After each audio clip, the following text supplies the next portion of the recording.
Versículo 16, 17 y 18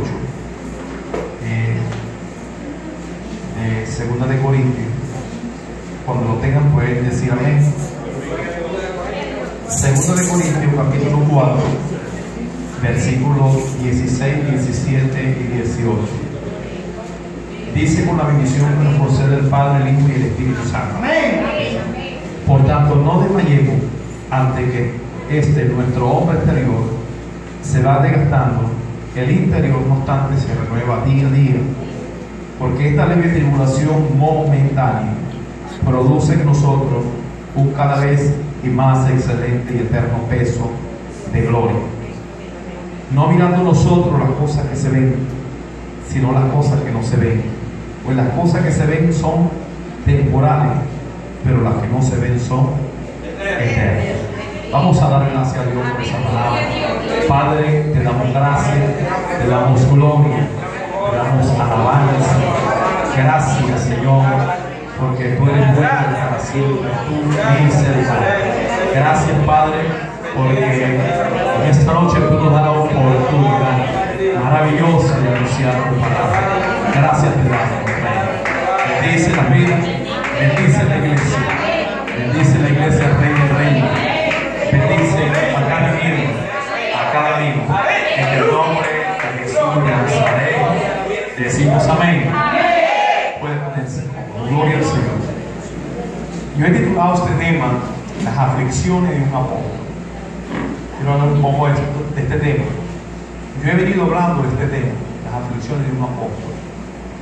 Cuando nosotros hablamos de la aflicción de un apóstol, estamos hablando de que Segunda de Corintios es el mensaje de Pablo, o la epístola de San Pablo a los corintios, en una forma de tratar de que los corintios tuvieran una enseñanza o una dirección de lo que es el Evangelio.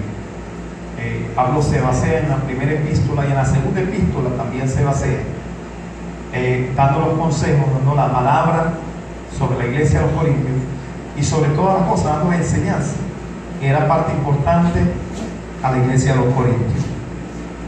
Pero en los corintios, específicamente en esta epístola, nosotros podemos notar parte de la vida del apóstol San Pablo, porque muchas veces nosotros hablamos de lo que Pablo hizo como siervo, como hombre de Dios, y si nosotros vamos a todo lo que Pablo hizo y lo que Pablo realizó en su vida como ministro, como apóstol, podemos resaltar muchas cosas.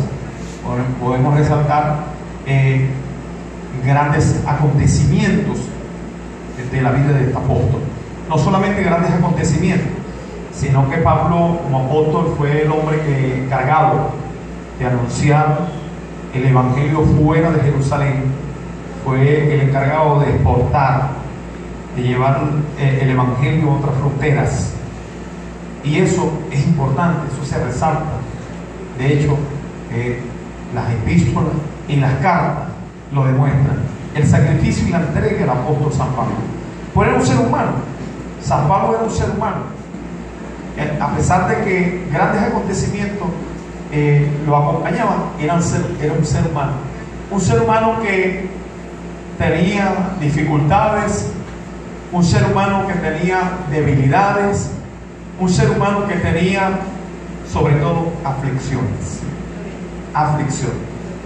Entonces, cuando él escribe a los corintios, en el capítulo 2 dice que cuando él llega a la parte donde él tenía que llegar, que era la parte de Grecia, anunciar el mensaje, porque él se disponía a ir a otro lugar, dice que llegando a aquel lugar no consiguió a su compañero Tito. El capítulo 2 dice que le vino una aflicción a Pablo, una aflicción al punto tal que dice que le vino una ansiedad. El término ansiedad es un término que se da a nivel médico a una persona nerviosa, a una persona que está en unos sentimientos temerosos o en unos pensamientos temerosos. Y el apóstol Pablo le vino una ansiedad, le vino miedo, o sea, tenía temor del momento que estaba viviendo. tenía un pensamiento, dice que llegó a pensar de que iba a morir en ese lugar. Llegó a pensar de que se había acabado todo para él. Ese es el capítulo 2, dice que le vino una ansiedad. Y en el capítulo 4, donde nosotros hemos leído, Pablo, en medio de la situación y en medio de la tribulación y en medio de la ansiedad que Pablo tiene como ministro, el capítulo 4 ya Pablo muestra el reflejo de una persona, muestra el reflejo de un liderazgo que aprende en las circunstancias, que aprende en el momento. Hermanos queridos, nosotros estamos pasando por un momento difícil donde nosotros tenemos que sacar lo mejor. ¿Cuántos dicen amén? Estamos pasando por un momento, hermano, de aflicción. Venezuela toda está pasando por un momento de aflicción. Cristianos evangélicos y no evangélicos estamos pasando como dijo un predicador, estamos pasando por el momento de la prueba. Decía el pastor algo interesante, el pastor Gabriel hoy, que muchas veces nosotros como cristianos no queremos vivir la prueba. Muchas veces nosotros como evangélicos no queremos, hermano, aceptar la prueba que viene de parte de Dios. Y cuando la prueba viene de parte de Dios, hermano, dice que la prueba produce paciencia. La paciencia produce fe. Y la Biblia dice que sin fe es imposible agradar a Dios. De hecho, la Biblia dice que por fe somos salvos. Cuando dicen amén. Entonces, en el momento de la prueba, Pablo como ser humano piensa como usted y como yo. Bueno, ¿y qué va a pasar? ¿Y qué va a pasar después de esto? En el momento de la aflicción, por lo menos en el momento de la enfermedad, uno pregunta, ¿dónde están las promesas de Dios? ¿Dónde está lo que dice Isaías 53:5? Que dice que por las llagas de Cristo ya hemos sido sanados, hermano, ya hemos sido sanados. Y llegamos a un momento donde nosotros nos enfermamos. Llegamos a un momento donde nosotros nos afligimos, donde la enfermedad llega a nuestra vida. Y nosotros nos preguntamos, ¿dónde está Dios? ¿Dónde está Dios? Hay tribulaciones donde Dios no está, pero también hay tribulaciones donde Dios está. Eso es importante, porque en la tribulación del apóstol San Pablo, Dios estaba. ¿Cuántos dicen amén? Amén. Y en la tribulación de usted y de mí, Dios está. Entonces, en el capítulo 4, Pablo aprende. Pablo aprende. De hecho, del capítulo 4 sale la experiencia de San Pablo el apóstol hablarle a la iglesia, a los filipenses. De su experiencia, de toda la experiencia que Pablo acumuló en sus aflicciones, en sus momentos duros, en sus momentos difíciles. Pablo dice a los filipenses, he aprendido a vivir cualquier sea la situación de vida. Nota lo que dice. Dice, he aprendido a vivir cualquier sea la situación de mi vida o del momento. O sea que San Pablo, de sus aflicciones, de sus momentos difíciles, él había sacado lo mejor. Cuando dice de su momento de aflicción, él había sacado provecho. ¿Cuántos van a sacar provecho en esta vida? ¿Cuántos dicen amén? Entonces eso lo refleja el capítulo 4. De hecho, él llegó a decirle a la iglesia, los filipenses, para mí el vivir es Cristo y el morir es ganancia. Eso muestra un reflejo, hermano, y una actitud de una persona entregada a Dios. Es el reflejo de una persona, hermano, que ha aprendido en la situación y dice y expresa, todo lo que yo hago depende de Dios. Y todo mi caminar es Dios. Cualquier sea la situación. Había aprendido a vivir en enfermedad. había aprendido a vivir en escasez. San Pablo había aprendido a vivir en persecución. San Pablo había aprendido a vivir en hambre. San Pablo había aprendido a vivir atribulado. Y en todo su momento, hermano, la Biblia demuestra un apóstol, hermano, entregado a las cosas de Dios. ¿Cuántos dicen amén? Y por eso en el capítulo 4, donde hemos leído el versículo 16, dice: por tanto, no desmayemos. Note que él dice: no desmayemos.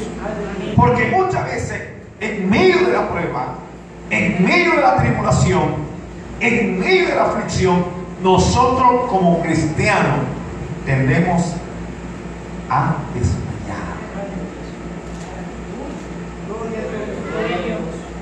En medio del hambre, en medio de la necesidad, en medio de la aflicción, muchas veces nosotros desmayamos espiritualmente.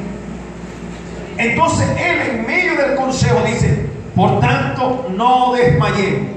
Antes, nuestro hombre exterior se va desgastando, el interior no obstante se renueva día a día.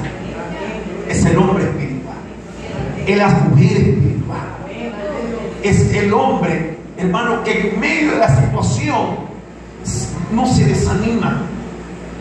Puede que el cuerpo, hermano, tenga la necesidad de algo de alimento. Puede que el cuerpo tenga la necesidad del vestir, hermano. Pero el hombre es el hombre exterior que tiene esa necesidad. Pero el hombre interior, el de adentro, es el reflejo del hombre y de la mujer espiritual. Lo que hace falta, hermano, es lo que San Pablo habla a la iglesia de la Galacia: la leche espiritual. La presencia del Espíritu Santo en nuestra vida es lo que nos va a levantar, es la que nos va a renovar día tras día y nos va a llevar a ver cosas sobrenaturales en Dios. Cuando dicen amén,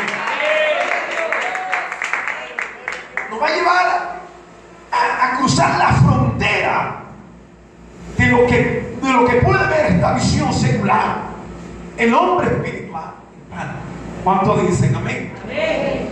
Entonces sigue diciendo: no obstante, el interior se renueva día a día, porque esta leve tribulación, note que cuando Pablo hace el enfoque espiritual, dice que la tribulación es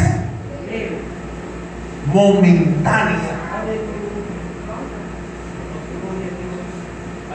O sea que Pablo estaba viendo su tribulación como algo insignificante, hermano.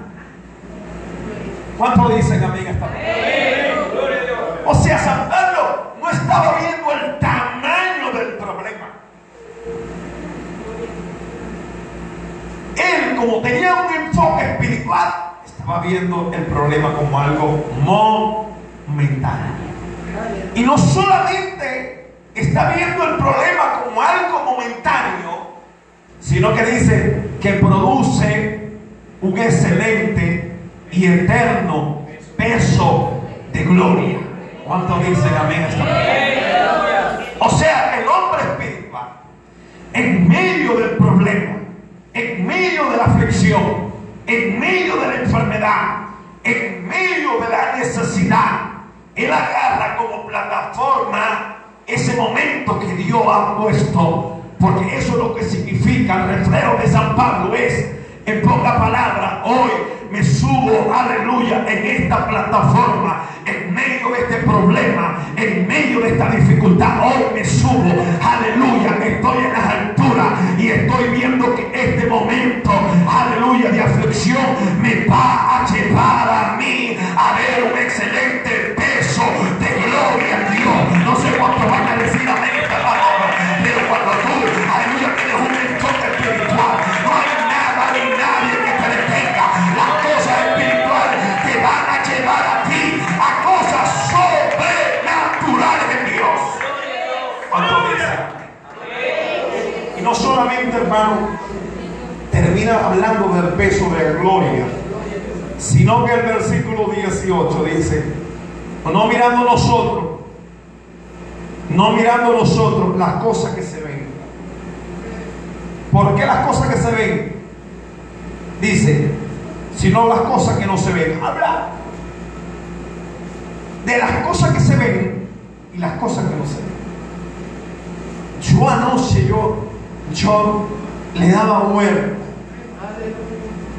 y me rebobinaba en mis pensamientos. O sea, daba mucha vuelta en el pensamiento este versículo dice, porque en medio del consejo de los corintios él le dice, en pocas palabras, no miren las cosas que se ven.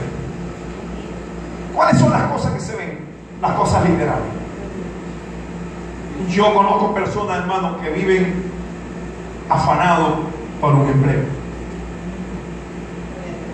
que viven afanados por un vehículo, por una casa, por algo literal.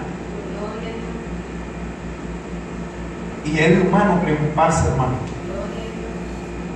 por ser próspero en las cosas que se ven. Porque yo conozco personas que pulen un vehículo. Usted no los ha visto, hermano, que estos tipos andan puliendo el carro, ¿verdad? Porque tienen la necesidad de que ese carro esté limpio, aseado y brille. Conozco personas que llevan su vehículo casi a diario a un autolavado.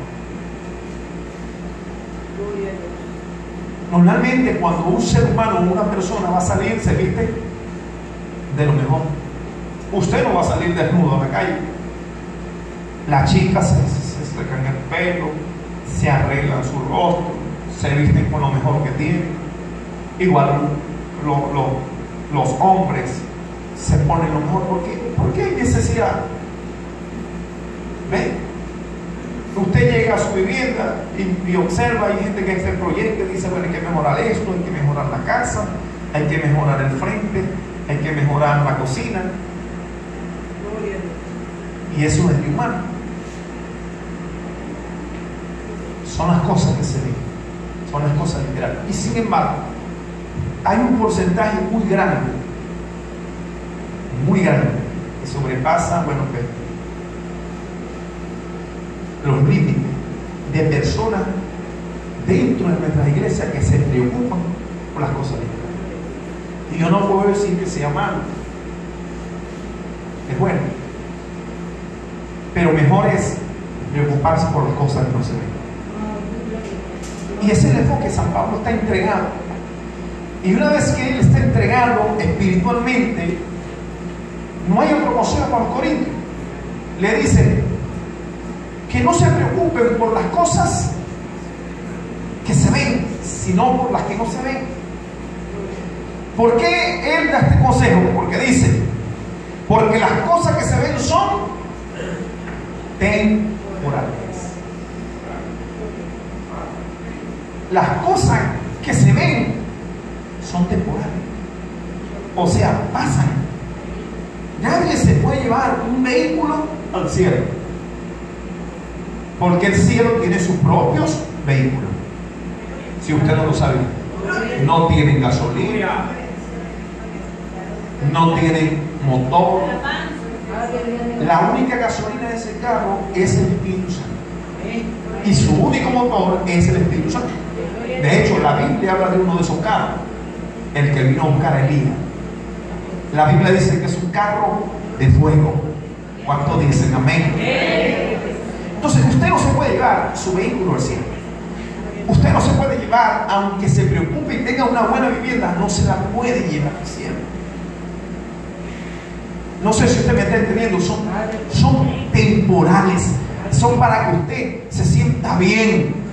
Tener una cama gigantesca para dormir no es malo, pero eso es temporal. Eso es temporal. Pero la Biblia dice que nosotros tenemos que mirar, aleluya, las cosas que no se ven. ¿Cuáles son las cosas que no se ven, hermano? Las cosas espirituales. Aleluya. Y cuando hablo de las cosas espirituales, estoy hablando de los dones del Espíritu. Estoy hablando de los frutos del Espíritu. Aleluya. Y la fe es un don, hermano, de parte de Dios. No todo el mundo tiene fe, y la fe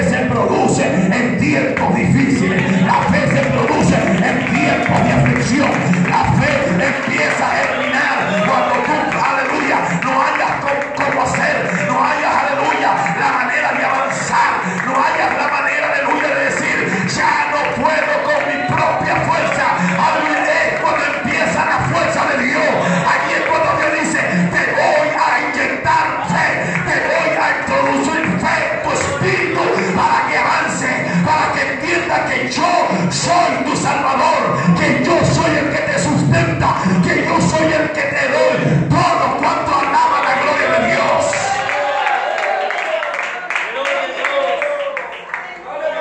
O sea que en tiempos difíciles Pablo se nutría. ¿Cuánto dicen? Amén. Estamos en un tiempo, hermano, para nutrir.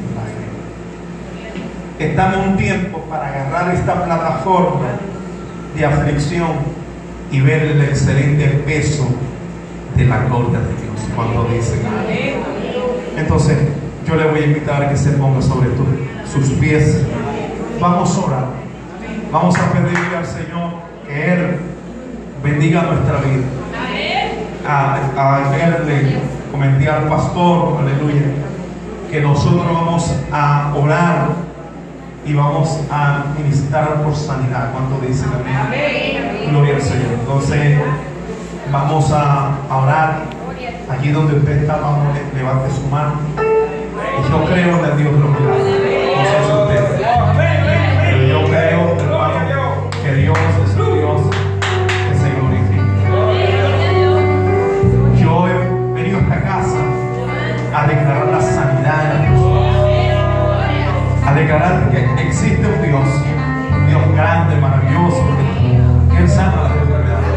La Biblia dice que Él es el mismo de ayer, el Dios del cielo. Él no cambia. Él hace milagros, sigue haciendo maravillas. Entonces yo quiero que levantes tu mano. Yo siento mi presencia de Espíritu. Yo siento que hay unción en esta casa. Y si hay unción, hermano, y si el Espíritu está aquí, aquí va a haber libertad. Aquí va a haber libertad. Entonces, levanta tu mano hacia arriba. Padre, te damos gracias. Te damos gloria. Te damos alabanza en este momento. En este momento, cuando nosotros estamos orando, clamando, tu palabra dice, Señor, en el libro de Jeremías, que tú traerías medicina para nuestro cuerpo. Hoy, Dios mío, declaramos la unción de milagro. Declaramos, Dios mío, por los cuerpos que han venido enfermos, que los que están en su casa han quedado, los que están en los hospitales, se han sanado por el poder de Dios. Señor, bajo esta unción que nos está llenando, bajo esta nube de gloria, Señor, pedimos la sanidad de los cuerpos, Señor. Se van los virus, se va el cáncer, se van los tumores, se van, Dios mío, los dolores en el estómago, se van los problemas en los vientres de las mujeres. Señor, toda enfermedad que pueda manifestarse en los cuerpos y que se esté reflejando, declaramos sanidad. ¿Cuánto dicen amén? ¿Cuánto dicen amén? ¿Lo creemos? Entonces Dios me bendiga, hermano. Amén. Denle un aplauso fuerte, hermano.